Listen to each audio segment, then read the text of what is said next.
온유의 기도로 예배를 시작하겠습니다. 하나님 아버지, 우리가 이렇게 모이고 맛있는 음식을 먹게 해주셔서 감사합니다. 앞으로도 더 행복한 일만 가득하고 잘 모이게 해주세요. 그리고 믿음으로 충만하게 해주세요. 예수님 이름으로 기도합니다. 아멘. 아멘. 반갑습니다. 네, 우리 온유 기도처럼 우리 믿음으로 이끄실 주님 함께 찬양하면서 오늘 예배 시작했으면 좋겠습니다. 우리 소망 되신 주님 함께 찬양하며 시작합시다.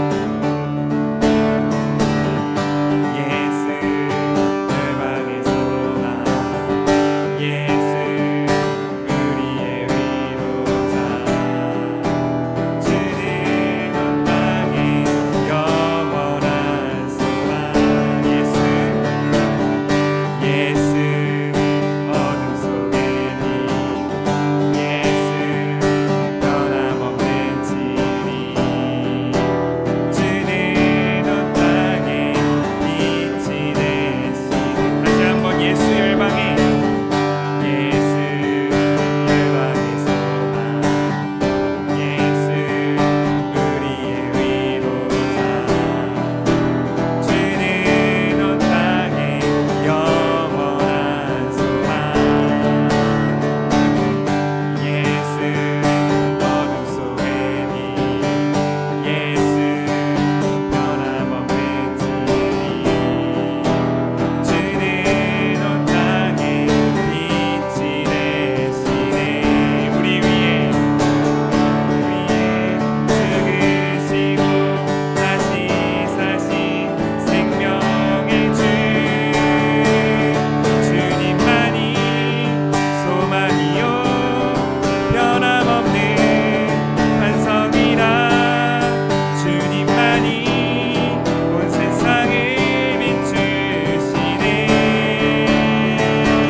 바다 염려하지 않아도 바다 염려하지 않아도 내 쓸 거다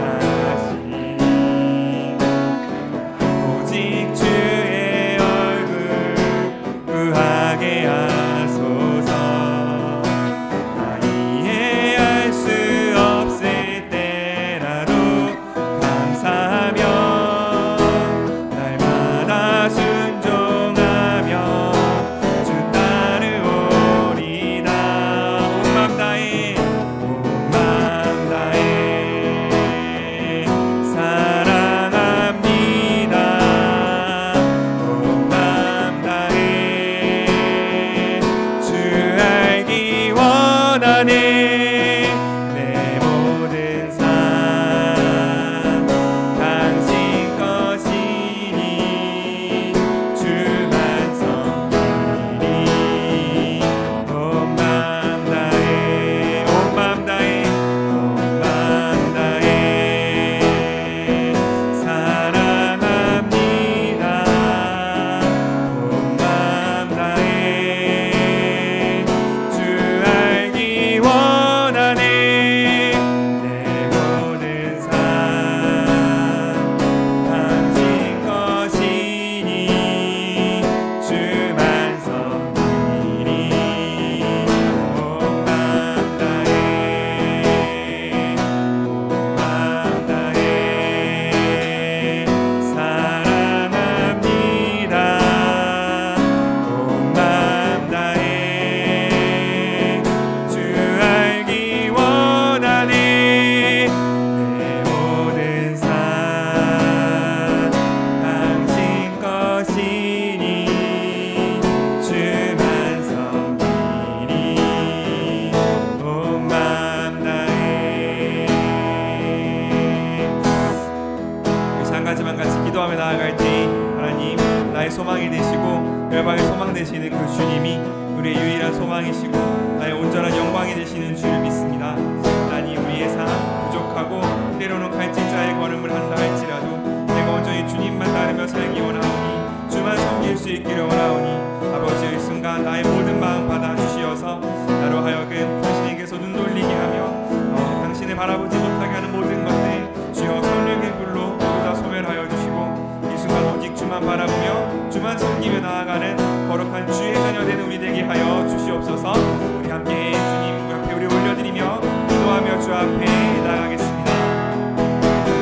하나님 감사합니다. 아버지 우리로 하여금 온전히 하나님의 사랑과 아버지의 마음과 아버지의 뜻으로 나아가게 하시는 주님 감사합니다. 주여 아버지와 아버지의 사랑이 아버지의 마음이 우리 가운데 있는 줄을 믿사오니 하나님 우리와 함께하여 주시옵소서. 주님께서 우리에게 주시는 그 거룩한 사랑과 아버지의 마음이 아버지 주여 온전히 주님의 사랑과 아버지의 사랑 가운데 주님 우리가 주님을 따라가고 원하는 아버지의 마음 가운데 있습니다. 아버지 우리와 함께하여 주시옵소서. 주여 온전히 온 마음 다해 사랑하기 원하는 주여 우리의 마음을 아버지여 기억하여 주시옵소서. 주님 전혀 우리의 삶이 그 가운데 있어 부족하고 부끄러운 그 가운데 있다 할지라도 아버지여 하나님 우리의 삶 붙잡아 주시옵소서. 그러한 마침내 당신을 사랑한다고 당신을 사랑한다고 말하기 부끄러워 거룩한 제자의 삶 거룩한 친구의 삶 살 수 있게 하여 주시옵소서. 아버지여 주님 하나님의 사랑 우리 가운데 있는 줄 믿습니다. 아버지여 주께서 우리에게 거룩하게 해주시는 사랑이 우리 가운데 있는 줄 믿습니다. 하나님 그 힘이 되어 주시옵소서. 우리에게 당신의 사랑을 힘이 되어 주시옵소서. 끝까지 당신을 따라서 아버지의 마음과 삶이 부족함이 우리 되게 하여 주시옵소서. 주를 바라보고 주님 하나님 감사합니다. 우리 가운데 그런 마음 하나님을 따라 사는 마음을 주시는 주님을 찬양합니다. 아버지여 우리가 온전히 당신 가운데 거함으로 당신의 뜻에 따라 사는 우리가 될 수 있는 줄을 믿습니다. 하나님 우리가 날마다 당신의 말씀 향해 나아가오니 아버지 오늘 이 시간 우리를 새롭게 하여 주시옵소서. 주님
감사합니다. 우리로 하여금 주의 영광 아래 하나님의 붙들고 가시는 그 주님의 장중에 우리를 맡기시는 주님 감사합니다. 아버지여, 우리가 오직 성령으로 오직 순종함으로 주 앞에 나아가 하나님의 뜻을 따라 살기 원하오니 아버지여, 오늘 이 시간 우리 마음속에 다시 한번 찾아와 주셔서 우리로 하여금 당신을 따라가기에 부족함 없는 거룩하고 깨끗한 그릇으로 축복의 통로로 다시 한번 세워지는 우리 되게 하여 주시옵소서. 감사드리며 예수님의 이름으로 기도드립니다. 아멘. 우리 한번 같이 양옆으로 인사했으면 좋겠습니다. 주님 우리와 함께 하십니다. 인사했으면 좋겠습니다. 아멘. 자, 우리 말씀 볼까요? 누가복음 5장입니다. 누가복음 5장 1절에서 11절까지의 말씀 제가 먼저 읽고 여러분 읽고 나머지 마지막 절 함께 읽겠습니다. 저부터 읽겠습니다. 예수님이 게네사렛 호숫가에서 말씀하실 때 많은 사람들이 하나님의 말씀을 들으려고 밀려왔다.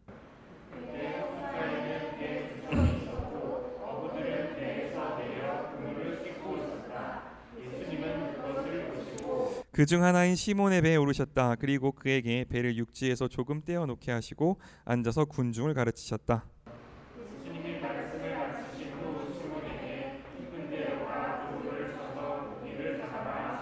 시몬은 선생님, 우리가 밤새도록 애써봤지만 한 마리도 잡지 못했습니다. 그러나 선생님이 말씀하시니 한 번 더 그물을 쳐보겠습니다 하고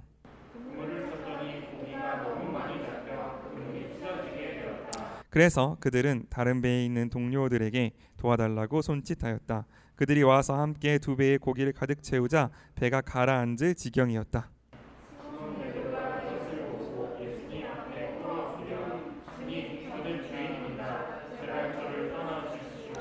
이것은 자기뿐만 아니라 자기와 함께 있던 모든 사람들이 고기 잡힌 것을 보고 놀라고 또 그의 동업자들인 세베대의 두 아들 야고보와 요한도 놀랐기 때문이었다. 이때 예수님이 시몬에게 두려워하지 말아라, 이제부터 너는 사람을 낚을 것이다 하자 함께 읽겠습니다. 그들은 배를 육지에 대고 모든 것을 버려둔 채 예수님을 따라갔다. 아멘. 이 말씀으로 우리 함께 모든 것을 버려둔 채라는 제목으로 말씀 짧게 나누겠습니다. 네, 이제 오늘 말씀은 예수님께서 이제 말씀을 선포하시는 사람들에게 하나님의 말씀이 이러이러하다라고 말씀하시는 그 장면인데,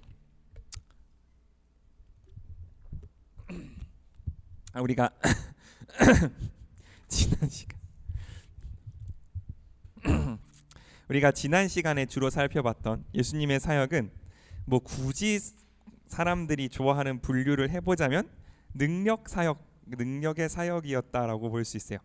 무슨 말이냐면 이 어둠의 권세와 직접적으로 대면하셔서 사람들이 보기에는 신기한 능력, 귀신을 쫓는다든지 혹은 병을 고친다든지 하는 어떤 예수님의 힘, 예수님의 권위를 직접적으로 드러내는 사역이었다면, 이제 여기 기록되어 있는 예수님이 주로 하신 일은 뭐냐면 하나님의 말씀을 선포하시고 사람들에게 하나님의 나라를 가르쳐 주시는 말씀 사역을 이제 기록하고 있는 것을 볼 수 있습니다. 그러니까 누가가 보기에 예수님의 사역은 이렇게 커다랗게 두 가지의 줄기로 가고 있었다, 이렇게 보면 될 것 같아요. 그래서 예수님은 곳곳에서 병을 고치셨고 곳곳에서 귀신을 쫓으셨고 곳곳에서 말씀을 전하시면서 이 모든 것들을 하시면서 사람들에게 하나님의 나라를, 하나님의 말씀을 이제 그 전파하셨다라고 보면 되겠죠. 그래서 어디서 하셨냐면 5장 1절에 게네사렛 호숫가에서 말씀하셨다라고 하고 있습니다. 이 게네사렛 호숫가는 이제 이스라엘에 이제 접해 있는 굉장히 큰 호수고, 뭐 때로는 바다라고 할 정도로 굉장히 큰 호수였고, 이제 여기서 물고기를 낚으면서 사는 사람들이 굉장히 많았던 이제 그런 곳이었습니다. 그래서 이제 게네사렛 호수는 그 지형상 좀 이렇게 완만한 언덕이 있고 그 밑에 호수가 고여 있기 때문에 사람들이 그 언덕에 앉으면 예수님을 바라보기에 좋은 이런 어떤 뭐랄까요, 천연 극장 같은 이제 그런 모습이 쭉 있었던 거죠. 그래서 사람들이 예수님의 말씀을 들으려고 많이 모여드니까 예수님께서 어떻게 하셨냐면 2절에 보면 그 호숫가에 배 두 척이 있었는데 어부들은 배에서 내려서 그물을 씻고 있었대요.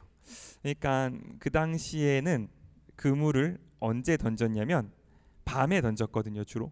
왜냐하면 호숫가에 사는 물고기들은 햇빛이 쨍쨍 내리쬐면 그 햇빛을 피하기 위해서 더 깊은 바닷가로 내려가게 된대요. 그리고 그 당시에 그물은 세마포라는 걸로 만들었는데 이 세마포는 하얀색이라 그래요. 그래서 이 하얀색 그물을 낮에 던지면 그게 반짝반짝 빛나기 때문에 물고기들이 다 도망간다는 거죠.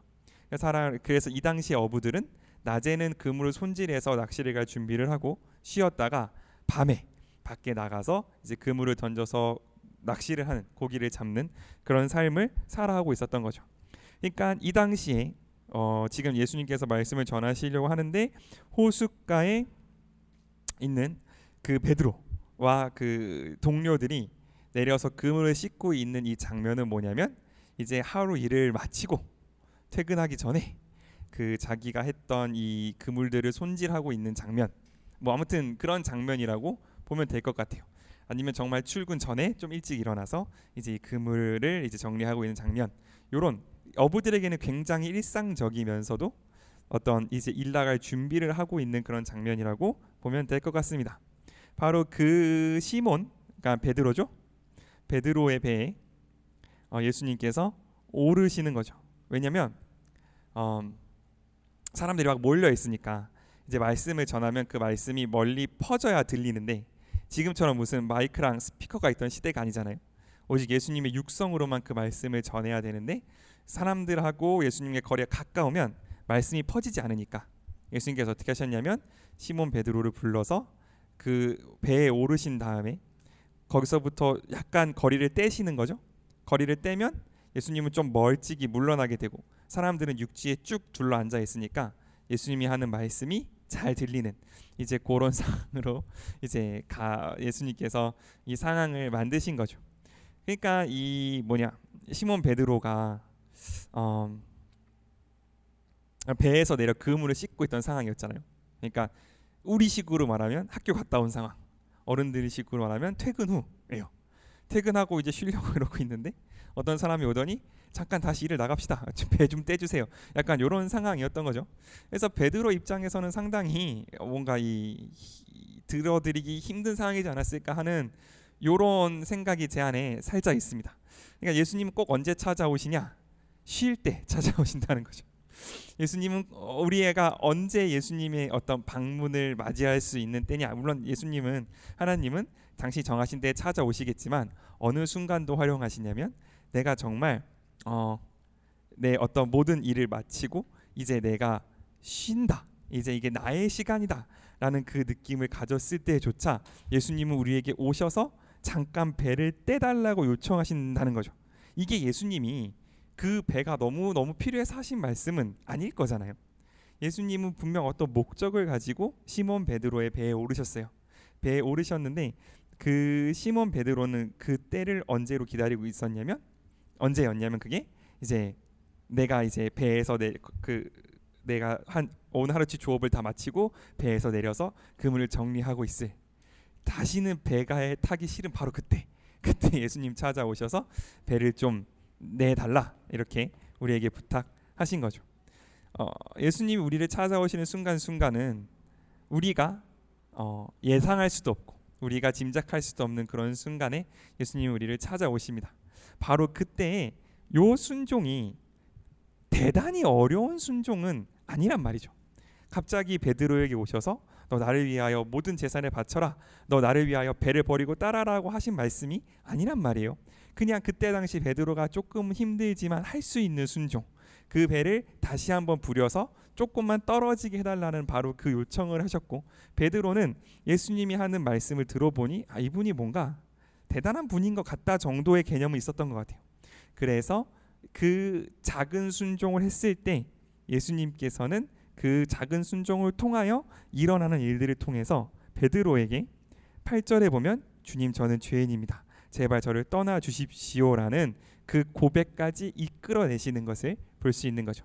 그래서 순종이라 함은 헌신이라 함은 어떤 우리의 삶의 모습을 완전 바꾸거나 어떤 우리가 갈 수 없는 곳으로 가거나 하는 커다란 순종, 커다란 헌신도 있지만 내가 힘이 없고 퇴근하고 힘들지만 그럼에도 불구하고 주를 위해서 한 번 더 뭔가를 준비하고 한 번 더 누군가를 위해 기도하고 한 번 더 예수님을 위해서 뭔가 하는 바로 그 작은 순종을 통해서도 하나님께서는 예수님께서는 우리를 부르시고 우리의 당신을 보여주신다는 사실을 우리가 기억할 수 있으면 좋겠습니다. 그래서 이제 예수님께서 시몬의 배에 오르셔서 육지에서 조금 떼어놓게 하셨죠. 이게 누가복음 혹은 흔히 공관복음이라고 하는 마태, 마가, 누가 요 세 개의 성경에서는 베드로와 예수님의 첫 번째 만남입니다. 그런데 요한복음을 보면 베드로와 예수님의 첫 번째 만남이 조금 다르게 기록되어 있어요. 요한복음을 보면 요한의 제자였던 안드레가 예수님을 먼저 보고 저분이 메시아구나라고 생각을 하고 안드레가 자신이 알고 있었던 베드로를 데려다가 예수님을 만나게 하는 장면이 예수님과 베드로의 첫 번째 만남의 장면입니다. 그래서 이 둘이 살짝 결이 다른 거를 볼 수 있어요. 그래서 이거는 여러 가지 생각을 해볼 수가 있겠죠. 누가가 들은 베드로의 얘기와 그 요한이 들은 베드로 얘기가 다를 수도 있고 이렇잖아요. 여러분도 집에 가셔서 혹시 엄마 아빠 어떻게 처음 만났나요? 엄마와 아빠에게 각각 따로 물어보면 다른 대답이 나올 가능성이 상당히 높습니다. 그러니까 이게 오류라기보다는 이제 각자 이제 성경을 이렇게 이 예수님의 처음 사역, 사도들 처음 사역을 전에 들었던 사람들이 이제 인상 깊게 들었던 내용이 달라서 이제 다르게 기록된 걸 수도 있고 어쨌든 그 내용이 둘 다 이제 사실인 거를 기초로 놓고 판단을 해보면 이런 식으로 설명하는 게 가장 많은 학자들이 동의하는 것 같아요. 맨 처음에 베드로가 예수님을 보러 갔는데 이분이 어떤 대단한 선생인 것 정도는 알겠으나 자기가 따를 대상인지까지는 몰라서 생업으로 돌아갔어요. 다시 물고기를 낚으러 갔습니다. 그리고 요게 두 번째 만남이다 라고 생각하는 게 대부분의 성서학자들이 동의하고 있는 타임라인인 것 같아요. 이게 진실이든 아니면 정말 기록하는 사람들이 자신의 어떤 기록 때문에 좀 자기가 중요하게 생각하라고만 썼든 어쨌든 지간에 시몬은 지금 예수님을 거의 처음 만나고 있는 그 상황인 거죠. 그게 증거가 뭐냐면 5절에 있어요. 우리 5절 한 번만 읽겠습니다. 5절입니다. 시작. 시몬은 선생님 우리가 밤새도록 애써봤지만 한 마리도 잡지 못했습니다. 그러나 선생님이 말씀하시니 한 번 더 그물을 쳐보겠습니다. 그러니까 여기서 예수님을 뭐라고 하냐면 선생님이라고 불러요. 그러니까 선생님이라는 건 뭐냐면 존경해서 따를 만한 어떤 지도자, 내가 따를 수 있는 분인 거죠. 그러니까 이 장면까지 베드로의 관점에서 예수님은 어떤 분이냐면 선생님이에요. 따를 만한 분, 좋은 말씀 많이 해주시는 분 정도가 이제 베드로가 생각하고 있던 선생님인 거죠. 사실 이것도 굉장히 예수님을 굉장히 중요하게 생각하는 거죠. 왜냐하면 증거가 뭐냐면 나가서 다시 한번 그물을 치라는 말씀에 순종하잖아요. 예수님은 30년 동안 뭘로 사셨냐면 목수로 사셨어요. 목수가 어부한테 와서 너 지금 가서 다시 그물을 치면 고기를 잡을 수 있을 거야 라고 말하면 그 어부는 목수 말을 들을까요? 안 들을까요? 안 들을 가능성이 높겠죠. 하지만 베드로 생각에 이 예수라는 분은 정말 뛰어난 존경받을 만한 선생이기 때문에 에이 안 되겠지만 이게 이거잖아요. 우리가 밤새도록 애써봤지만 한 마리 잡지 못했습니다. 그러나 이 말은 에이 안 되겠으나 이 말이잖아요. 안 되겠으나 선생님 말씀이니 당신 체면을 봐서 내가 한번 수고하겠습니다. 이런 정도의 뉘앙스라고 저는 생각합니다. 정확한 걸 천국 가서 베드로한테 물어봐야겠지만 어쨌든 요 말은 저는 이거 안 되는 거예요. 안 되는 건데 당신이 말씀하신 제가 당신 체면 봐서 한번 나갑니다. 이러고 이제 그물을 주섬주섬 가지고 나갔던 거죠. 나갔는데 어떻게 됐냐면 6절에 고기가 너무 많이 잡혀서 그물이 찢어지게 됐어요. 그래서 다른 배에 있는 동료들에게 도와달라고 손짓했습니다. 그래서 2배의 고기를 가득 채우자 고기가 너무 많이 차서 배가 가라앉을 지경까지 됐어요. 그러고 와서 8절에 베드로가 고기를 잡으러 가기 전에는 예수님을 선생님 이렇게 말했던 베드로가 고기를 잡고 와서는 예수님에게 뭐라고 고백하냐면 주님이라고 고백하는 거죠. 그러니까 이제 베드로는 바뀌었어요. 뭐가 바뀌었냐면 이 고기가 잡히는 것을 보고 예수님이 그냥 말씀을 잘 하시는 하나님을 잘 따르는 선생님이 아니라 이분은 주님이시구나, 이분은 메시아시구나, 이분은 하나님이시구나를 깨닫고 돌아오게 된 거죠. 그래서 호칭이 달라지는 거죠. 그래서 그 첫 번째 반응이 뭐였냐면 제발 저를 떠나 주십시오라는 게 이 베드로의 첫 번째 반응이었습니다. 이런 반응은 구약에서도 많이 볼 수 있어요. 이사야가 하나님을 뵀을 때 화로다 나여 내가 죄인으로서 주님을 뵙게 되었으니 죽게 되었다라는 고백을 하는 바로 그 맥락에서 오늘 베드로도 주님 제가 죄인입니다. 저는 죄인이고 저는 더러운 사람이니 저를 떠나 주십시오라고 고백하는 이 장면을 우리가 보게 되는 거죠. 그러니까 베드로는 그 기적을 봤잖아요. 고기가 엄청나게 많이 잡혔단 말이죠. 베드로는 어부로서 자기가 평생 동안 고기를 잡아온 바로 이 갈릴리 호수에서 고기를 잡아왔는데 베드로는 아까 제가 말씀드렸던 그런 이유들, 낮에는 물고기가 깊은 곳에서 잠쉬고 낮에는 그 그물이 반짝거려서 고기가 잡히지 않는다는 사실을 알고 있었기 때문에 이 고기가 많이 잡혔다는 사실이 그냥 그저 운이 좋았다거나 혹은 그저 고기가 많이 들어왔다거나 해서 멈출 수 없었던 거예요. 베드로가 보기에 이건 너무나도 분명하게 하나님이 아니시면, 이 창조의 섭리를 모두 만드신 하나님이 아니시면 할 수 없는 일을 예수님께서 보여주셨다는 거죠. 그렇다면 이 기적을 베드로가 이제 손에 들었어요. 물고기가 너무 많이 잡혀서 2배에 가득 채울 정도로 물고기가 잡혔습니다. 그러면 베드로에게 드는 첫 번째 생각은 뭐였을까요? 그러니까 베드로가 만약 이런 반응을 했다고 생각해 봅시다. 됐다. 이제 내 인생이 폈다.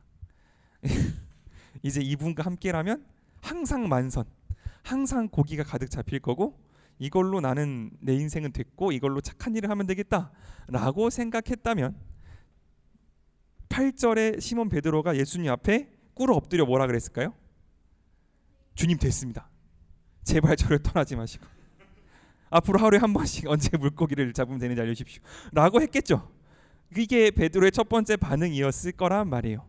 그런데 베드로는 그렇게 반응하지 않았어요. 오히려 그 2배에 가득 잡힌 그 물고기를 다 어떻게 했어요? 버려두고 예수님을 따라갔습니다. 왜냐하면 그 기적, 바로 그 모습을 해석할 수 있는 믿음이 베드로에게 있었기 때문에 그래요. 그러니까 베드로는 먼저는 하나님의 말씀을 들었어요. 그 말씀을 듣고 이분은 좋은 분이야, 선하신 분이야, 선생님이야 까지는 갔는데 이분이 정말 하나님의 아들이신지는 알지 못했어요.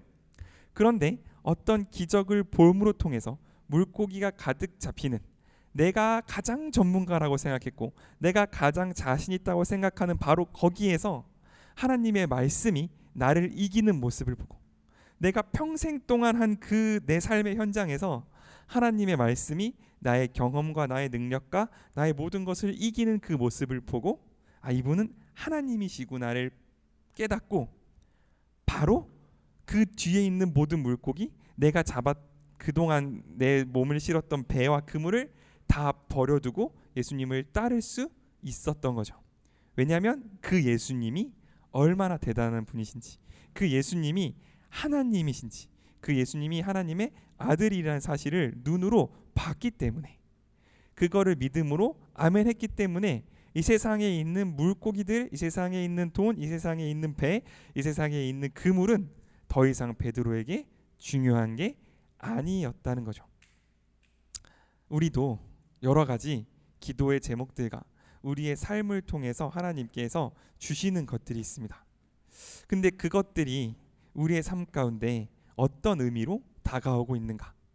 그것을 통해서 내가 하나님을 정말 더 바라보게 되고, 그것을 통해서 정말 하나님이 나를 이끌어 가심을 내가 더 신뢰하고 있는지, 아니면 거기에 가득 채워진 물고기, 그 두 배에 잠기게 된 그 물고기에 우리가 더 마음을 쏟고 있는지를 우리가 한번 돌아볼 수 있는 시간이 되면 좋겠습니다.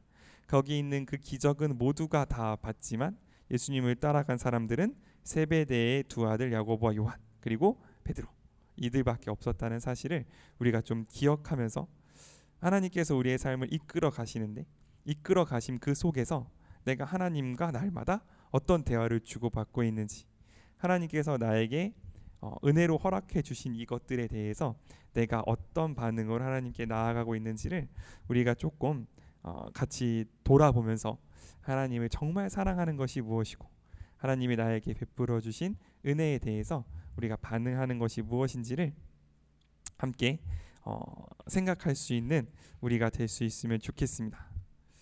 아멘. 우리 하나만 더 볼까요?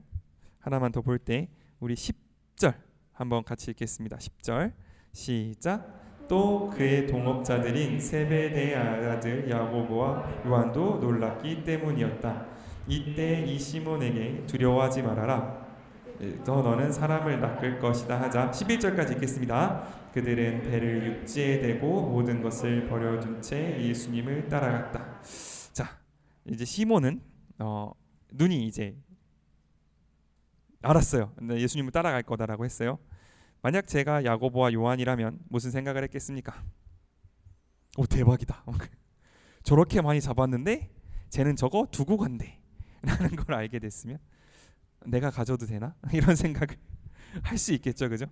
야고보와 요한이 만약에 시몬은 저렇게 많이 잡은 물고기를 두고 간대, 그럼 남은 거 내 건가? 이런 생각을 했으면 야고보와 요한은 하나님 나라의 이 사도로서 기록될 수 없었던 사람들이었겠죠. 농담이고 제가 드리고 싶은 말씀은 뭐냐면 이런 겁니다. 우리가 왜 교회로 모이는가? 우리가 왜 서로의 기도 제목을 나누고 우리가 왜 서로의 삶을 그렇게 이렇게 오픈하고 때로는 나의 부족한 부분, 연약한 부분까지를 함께 나누어 두는가를 우리가 여기에서 볼 수 있는 것 같아요. 시몬이 겪은 일이지만 요한과 야고보와 요한은 그냥 그 일을 좀 도운 것뿐이지만 그 일을 도왔고 베드로와 함께했기에 야고보와 요한도 베드로와 동일한 고백을 하며 예수님의 제자가 될 수 있었어요. 저희도 마찬가지라고 생각합니다. 우리가 함께 나누는 기도 제목들이, 우리가 함께 보내는 시간들이, 우리가 함께 공유하고 같이 기도했던 그것들이 이루어지는 것을 보고 그것들이 응답되는 것을 볼 때에 이 같은 기쁨을 통해서 같이 하나님 알아가고 같이 하나님의 제자가 되어가는, 같이 예수님의 제자가 되어가는 우리들이 될 수 있으면 좋겠습니다. 아멘. 우리 양옆으로 한 번만 같이 인사합시다. 함께 예수님의 제자가 됩시다. 우리 한번 인사했으면 좋겠습니다. 아멘. 네, 우리 함께 한 가지만 기도할까요? 예수님께서 그 호숫가에서 시몬을 찾아가시고 그의 배에 올라타시며 또한 그와 함께 하셔서 베드로에게 하나님을 보여주신 줄을 믿습니다. 하나님, 우리도 우리의 삶 속에서 당신을 만날 때 그 작은 순종들로 하나님의 은혜 가운데 더욱더 깊이 나아갈 수 있게 허락하여 주시고 그 은혜를 우리 안에서 머물게 하는 것이 아니라 우리 교회와 우리 주변에게 나누며 함께 하나님의 제자가 되어가는 바로 그 축복의 통로로 우리를 모두 세워주시옵소서. 우리 함께 주 앞에 기도하며 나아가겠습니다.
감사합니다. 거기서 그 호수에서 그물을 정리하고 있던 베드로를 부르셔서 그 모든 것들을 버리고 따를 수 있을 만큼 아름다운 하나님의 나라를 보여주신 그 예수님의 인도하심을 찬양합니다.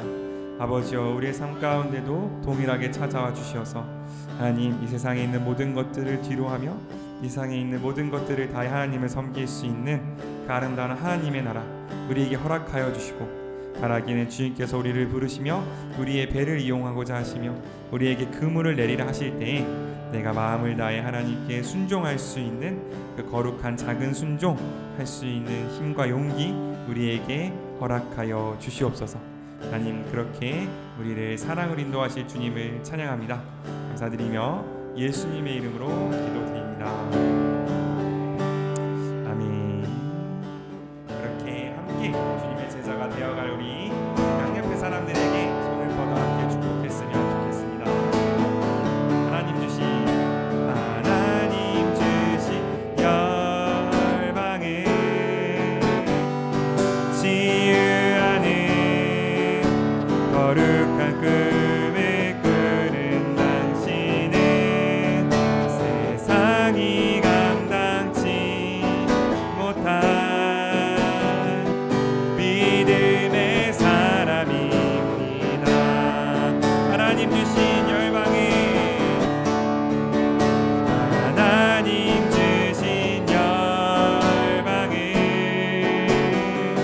치유하는 거룩한 꿈을 꾸는 당신은 세상이 감당치 못한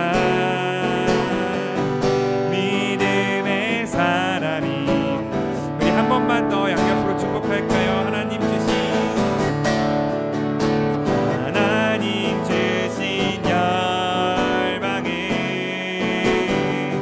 치유하는 거룩한 꿈을 꾸는 당신은 세상이 감당치 못한 믿음의 사람입니다. 아멘. 모두 사랑하고 축복합니다. 아멘. 우리 주기도문으로 예배를 마치겠습니다. 주기도문 시작. 하늘에 계신 우리 아버지의 이름을 거룩하게 하시며 아버지의 나라가 오게 하시며 아버지의 뜻이 하늘에서와 같이 땅에서도 이루어지게 하소서. 오늘 우리에게 일용할 양식을 주시고 우리가 우리에게 잘못한 사람을 용서하여 준 것 같이 우리 죄를 용서하여 주시고 우리를 시험에 빠지지 않게 하시고 악에서 구하소서. 나라와 권능과 영광이 영원히 아버지의 것입니다. 아멘.